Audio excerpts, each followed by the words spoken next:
closer to you. Okay. Ready? Yeah, thank you. Everybody ready? Listos? Okay. Fix that.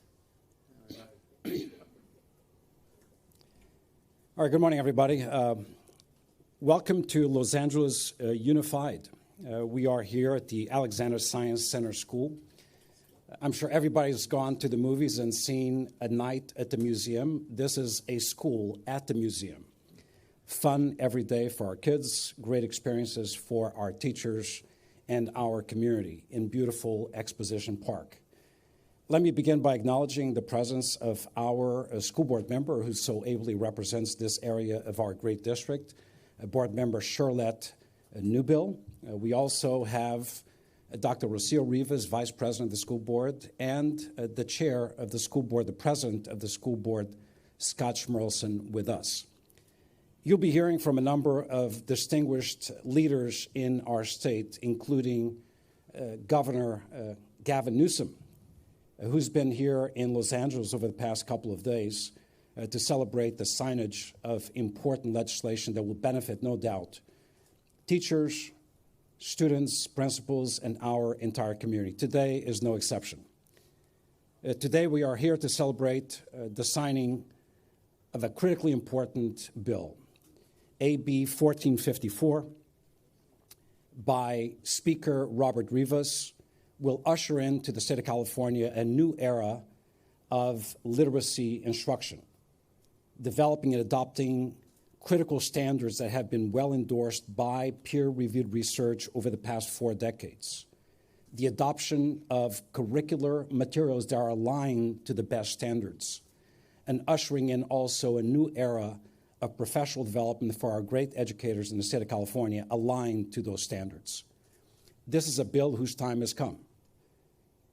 It is known to all of us that the conditions facing our children in public schools and private schools and charter schools across the state of California has over time become poorer.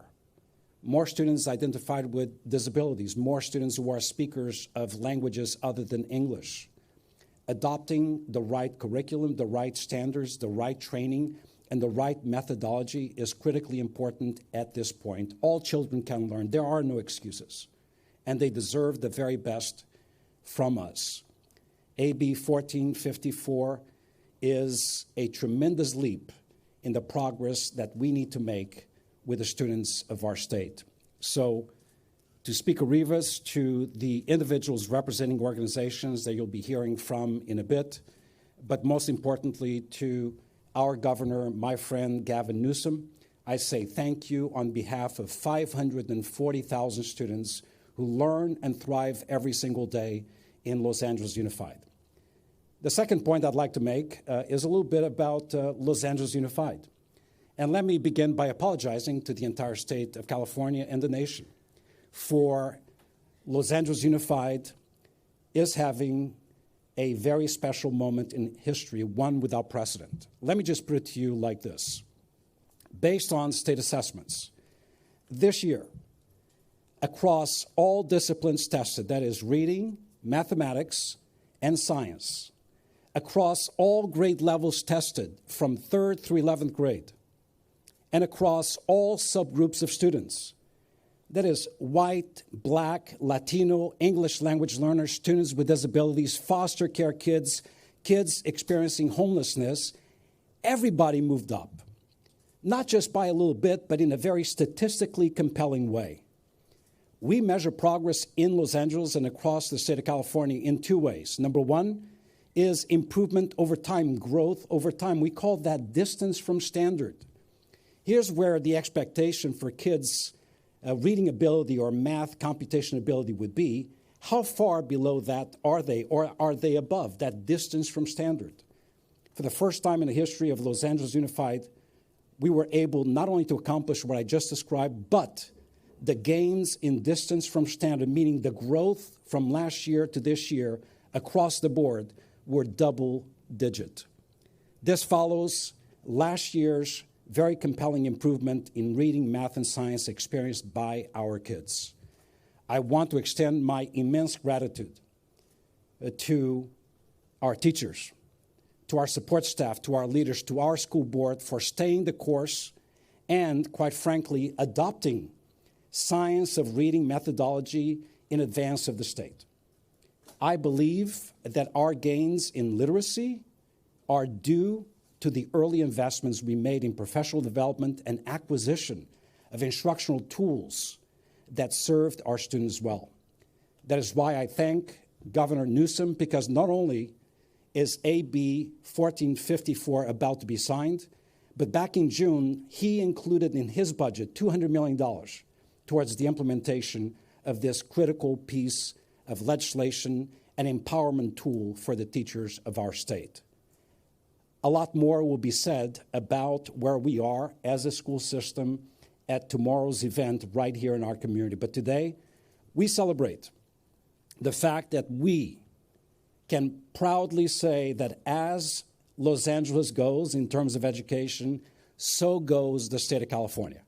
And I have eyes on other urban districts across the country.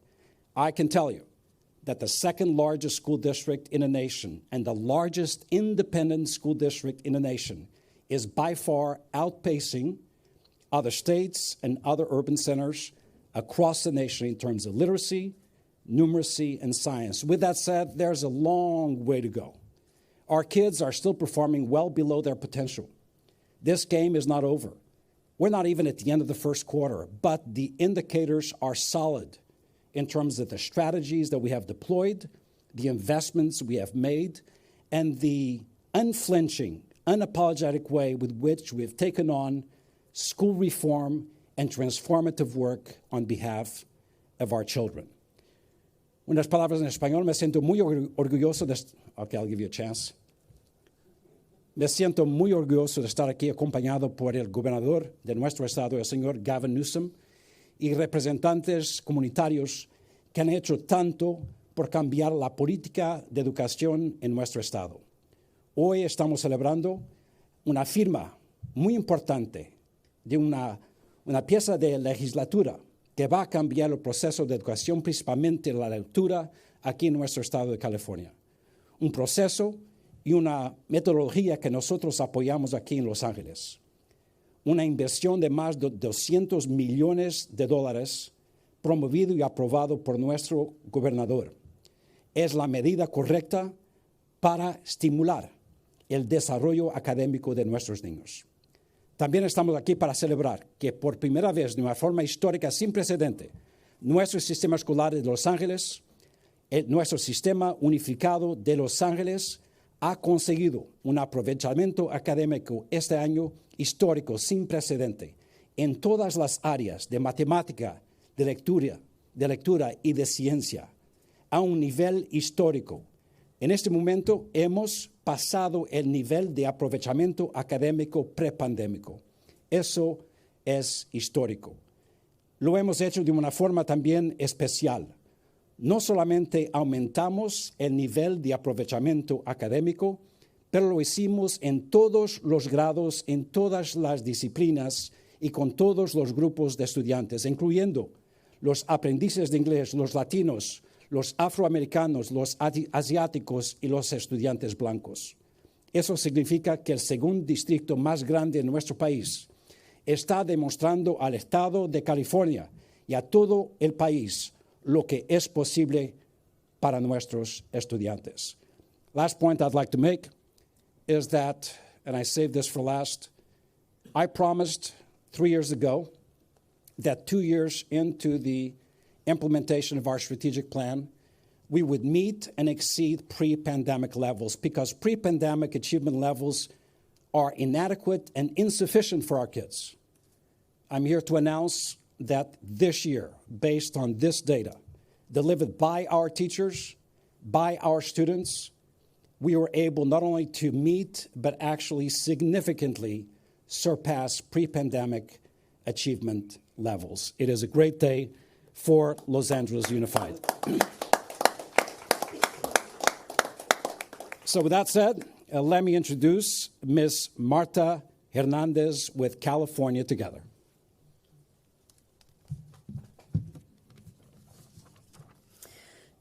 Good morning, everyone. I'm Marta Hernandez, the Executive Director of Californians Together, a coalition, a statewide coalition of 38 organizations advocating for the 1.1 million English learners in California. I've spent more than 40 years in public education, from bilingual teacher, special education teacher, to assistant superintendent, and I can tell you, moments like this matter. On behalf of the coalition, I want to thank Governor Newsom and the authors of Assembly Bill 1454, Assembly members Marsucci and Rubio, and Assembly Speaker Rivas for all of their help, and for everyone who helped make AB 1454 a reality. AB 1454 is a milestone for California's students and teachers. It reaffirms the state's commitment to help every child build a strong literacy and language skills through instruction grounded in California's English Language Arts, English Language Development Framework, our research-based foundation for literacy education. The framework teaches us that reading is more than sounding out words. It's about making meaning, combining phonics and fluency with oral language, writing, with background knowledge and comprehension and English language development.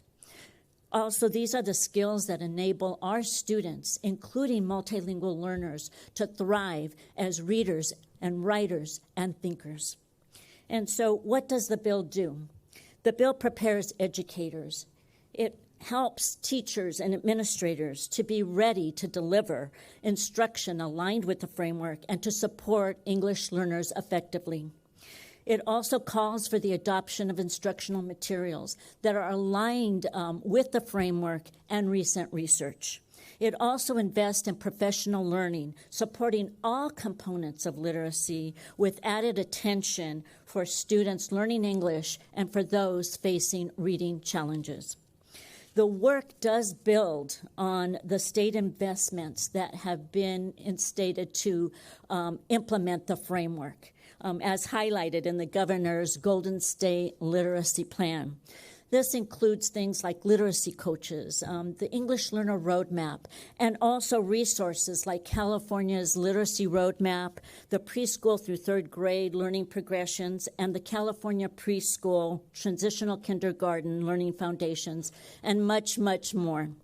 Together, these efforts equipped educators with the tools and the guidance to deliver comprehensive, high-quality literacy instruction to every child, no matter what language they speak at home. And so I must mention that AB 1454 is collaboration and compromise at its best. It was really shaped through the voices of educators, families, researchers, advocates, and legislators working together to ensure that California's approach to literacy reflects the diversity and brilliance of our students. And so again, on behalf of Californians Together and our partners, I want to again thank Governor Newsom and the bill's authors for their leadership and vision. Este es un día de esperanza para todos los estudiantes de California. Gracias. And thank you. At this time, it's my pleasure to introduce Marshall Tuck, who is representing EdVoice. Marshall. Thanks a lot, Martha, and congratulations, Superintendent Carvalho, and congrats to all the educators and school site staff and parents and students in LA Unified for making that progress happen, and it happens through a lot of hard work. And those folks are working hard out there in the school, so congratulations to them. It's inspiring when students succeed. It lifts everything else up. And what's exciting is that our students are going to have even more success next year and in the future because of the bill that the governor is going to sign today. AB 1454 is about helping more children learn to read. And there's nothing more important in a public education system than ensuring all kids can learn to read, because reading is the gateway to all future learning and all future knowledge. When a child learns to read, they're not learning just to decode words on a page. They're learning to dream bigger, and they're learning to think critically. and they're learning to find possibility beyond what they can see. That's the power of learning, and that's the power of reading. And with AB 1454, every elementary and middle school classroom in this state is going to have instructional materials that are aligned with what the science and research says are the most effective way for children to learn to read. This is a special bill for California's kids, and it passed unanimously. I want to say that again. This bill passed unanimously. Think about that. In these divided times, that showing of unity, it's powerful because it shows that we all stepped up and put kids first, that this state put kids first. And that happened because of our state's leadership. Our governor has made literacy a top priority since the start of his administration. And he made it very clear this bill needed to get done.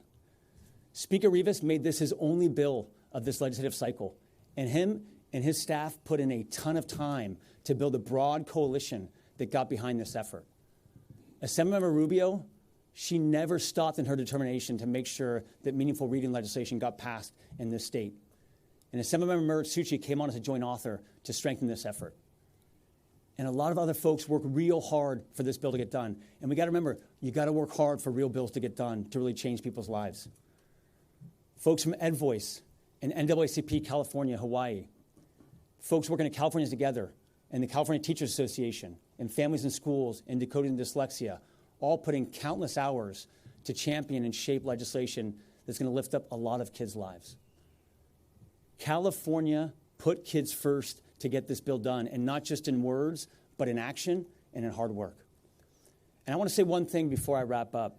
I really believe it's a blessing for kids in California that our governor struggled as a reader because of his dyslexia. And I imagine it was really difficult, but I think it's a blessing because it clearly drives his determination, commitment to make sure that every single child in this state learns to read and has that power and possibility that reading brings in terms of opportunity. So just want to thank you for being so open about your journey and for your leadership on this issue. And it's just my absolute honor to introduce our governor, Governor Gavin Newsom. Thank you, Marshall. Thank you. Thank you to Marshall, Martha, to the superintendent. I'll brag on all of them in a moment. I also want to recognize the extraordinary leadership of Brooks Allen and our team at the state board. To everybody assembled here today, including from the LA Unified School District Board, this is a proud moment. You know, I say this often: we're nothing but a mirror of our consistent thoughts. Whatever we focus on, we find more of. And when it comes to public education in this country, in this state, we tend to be focused on what's wrong often. And it tends to manifest, and you can find more proof points and can fill you with a tremendous sense of anxiety that things can't get better.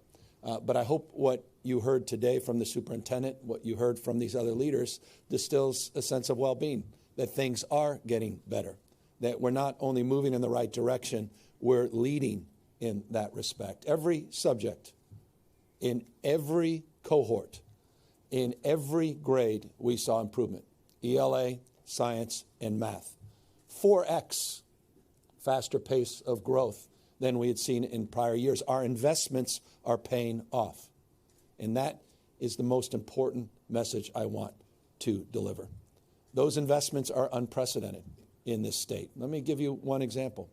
A number of years back, we discussed and debated the issues, the benefits of community schools, this notion of wraparound services. This notion of addressing some of the issues that persist outside of the school system itself and how those are brought into the classroom and how we could provide more choice and give the community more voice in the education of their kids.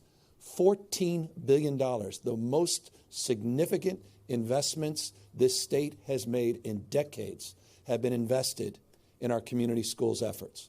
4.4 almost $4.5 billion this year alone is being invested, disproportionately benefiting districts like LA Unified School Districts, other districts nearby like Compton, Sanger, and others are beneficiaries of this. But I'm not just asserting a point.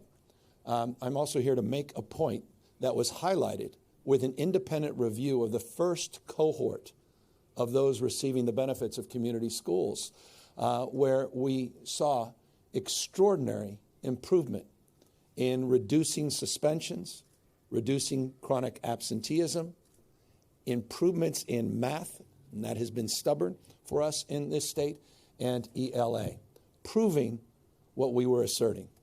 It's working. And now we're seeing that scaled all across the state of California. But that's just one of the unprecedented investments we have been making. You heard referenced a moment ago that every 4-year-old now has access to a brand new grade. We created a brand new grade, TK for all. We say this often. People aren't left behind, they start behind. So you've got to begin at the beginning. And that's why it was essential that we lay that platform and we develop a new framework, an expectation, TK to 12. In that respect, we also were mindful of quality. It's not just the inputs as it relates to access, but it's quality. $2.1 billion was invested on an annual basis in this space, but an additional $1.2 billion was invested in getting the teacher-student ratios down. And that investment remained, even despite some difficult budget years, from 12 to 1 this last year to 10 to 1. This is not happening in most other states. And so that's our state of mind. That's the quality of imagination that we're trying to bring to public education. But it doesn't just end there. One of the areas that I'm most proud of is not just the community schools and the establishment of a brand new grade, but the work the superintendent, all of you have done across this state with historic investments in extended learning. And as someone who needed that extended learning, not just after school, but summer school, in the spirit of Marshall's comments, I really appreciate the legislature's leadership in this space. 9 hours a day of enrichment, dealing with that summer loss and providing 30 days access. This is a big investment, $4.4 billion that we're investing just in this space for this kind of extended learning. There was a lot of promotion in the past about after school for all. It never materialized. We're actually delivering it, and we're delivering it with targeted focus on underperforming schools and underperforming districts. And we're targeting the TK cohort as our top priority. We're also, and I'll wrap up, targeting this stubborn issue of literacy in a way we haven't in the past. And that gets me back to bragging on the folks that just spoke. We need to do more. We need to do better. And we are doing more. And as you see today, we are doing better. And I want to applaud the Speaker. As was said, Marshall's absolutely right. There was only one bill the Speaker said he wanted to attach his name to. And he helped create the conditions that led to this bipartisan support of a bill that's long overdue. The superintendent made that point subtly in terms of the leadership that he demonstrably has advanced here without waiting for the state of California. But it builds on over $500 million that we have invested in literacy coaches over the last few years. Additional $200 million that Martha referenced that was in the budget this year in this space. And now we have enshrined, or will in a moment, the architecture for the meaning of those investments from a professional development perspective, not just for teachers themselves, but more broadly for principals and the entire ecosystem within the school and the district. And so this is long overdue, but it builds on this. And I don't think most people are aware of this. From 2011 to 2022, I'm waiting for the newest numbers, there was no other system of education in the United States of America that saw faster improvement in reading for 8th graders than the state of California. Again, these investments are starting to produce real results. But yes, good enough never is. And no, we're not satisfied with where we are. But I will say 1.8% improvement in ELA this year, 1.8% improvement in math this year, and 2% improvement in science. It's a good start. The significantly greater improvement, however, and I will end as we began, in LA Unified is the reason the state can lay claim to this larger narrative.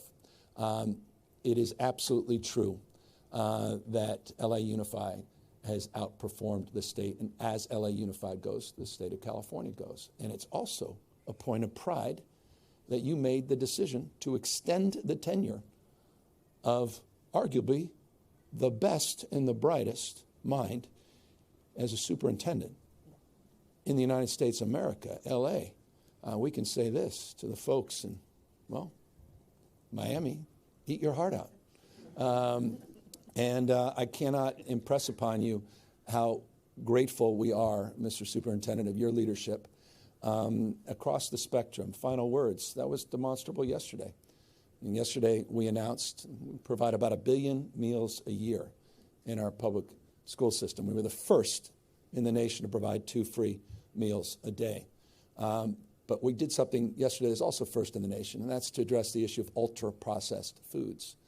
And as has been the case so often, superintendent said, well, welcome to that conversation as well. We've already taken steps to move in that direction. So that's what leadership is about. Marshall Tuck, that's what leadership looks like. Marshall did a remarkable job of working across the aisle, every conceivable difference to create the conditions to help the speaker get this bill to my desk. And Marshall, I just want to thank you for decades of your leadership, but particularly what you've done with literacy and the partnership with our system and with Brooks and Linda and others over the course of the last few years. And Martha, you are an advocate that demands more from us and expects more from us. And I know you will be back next year expecting more bills to be signed, more investments to be made.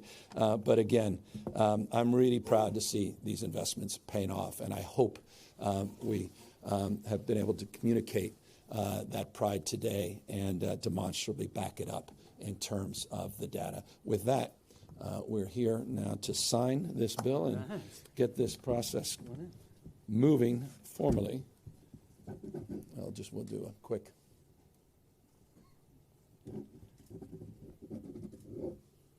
All right, there we go. Done. All right. I'll put that up in your hands. Well said. Thank you, sir. Thank you. It's a long time coming. And it is about creating the conditions where success becomes irresistible. And again, that's the work of Marshall and Martha and others that helped create those conditions in Sacramento that allowed us to gain the kind of support we did.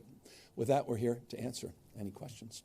Governor, you said it was a long time coming. Can you talk about how those negotiations and how hard it was to bring all those interests to the table to have these tough negotiations? Well, I think everybody has the same interest in mind, and that's the same outcome. They want to see improvements and just want to do things with people, not to people.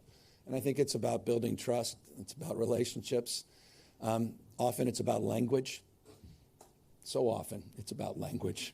But at the end of the day, the one common denominator is if we're going to move off our position, are you going to back it up with real resources? And I think that, more than anything else, unstuck a lot of these conversations. And we've just been privileged in the last few years to be able to do some things we haven't been able to do in decades in California and make these historic investments above and beyond Prop 98 guarantees. And I think that helped aid and advance this effort. And then 2 days ago, you also signed the anti-Semitism in schools bill. Can you talk a little bit about what that is? Well, that was a long process as well, and in many respects is connected to some of the ethnic studies questions. And both are subject to appropriation and support in the legislature in the next few years, and both are nuanced, and both have their supporters and their detractors. And both are works in progress. And, I thought it important to sign that bill on the second anniversary of that terrorist act by Hamas on October 7th. By the way, let me applaud Jared Kushner and Witkoff and others for what appears to be a job well done on phase one of a peace deal agreement. Long overdue, and that's not, there's no partisanship in this respect. We are here to promote peace. And just address these lives torn asunder. So I thought it was appropriate to put it out on that date, but it's a work in progress, meaning we're setting up the standards for deal with hate, discrimination across the spectrum, and we have work to do to set up that office and the coordinators throughout the system, and that work begins in next year's budget. Governors in Cal State Los Angeles said it is giving the name and number of every employee to the Trump administration for an anti-Semitism investigation. Should universities be handing over employee roles to President Trump? And will you ask for an independent review of Cal State like you did with UC Berkeley? Yeah, and interestingly, and thank you for mentioning, I just received that review, and the compelling case that was made that they legally were required to do what they do. That distills the essence of what was provided to me. By definition, to the frame of your question, I would extend that same consideration to understand why you see now CSU is providing that information. It goes without saying we're a stone's throw away here from USC as well, and as it relates to what we're seeing as an assault on independent thinking, institutions of independent thinking, academic freedom, but as it relates to information that in prior administrations was turned over and legally is required to be turned over, they may be compelled by that, but obviously we'll take a look at the details, not dissimilar to what we did at UC Berkeley. So you haven't yet decided if you're fully satisfied with that explanation, but that you're... I just received the report. I'm just reviewing the report from UC. I would extend that same criteria as you framed the question as it relates to reviewing the justification for doing something that appears to be similar at the CSU system. Would request and will receive similar information on the basis of that information that I received recently at UC Berkeley. And just one follow-up. It's been more than 2 months since the Trump administration proposed a $1 billion UCLA settlement. Is there a timeline to sign off on a UC deal with you? Well, that's a regental question, and I've made my position very, very clear on that. Very clear on that. And it was reinforced, forgive me once again, proximate to USC, in the context of this quote-unquote compact that the Trump administration is seeking, which is just simply without precedent in modern American history. And it is assault on academic freedom. And again, it is consistent with an assault against institutions across the spectrum of independent thinking and cultivation of independent thought. And that should put chills up the spine of everybody. And so I am crystal clear that we should not be negotiating on his terms. But on that $1 billion settlement? And that is very much directed to your question about that $1 billion settlement at UCLA. Anybody else?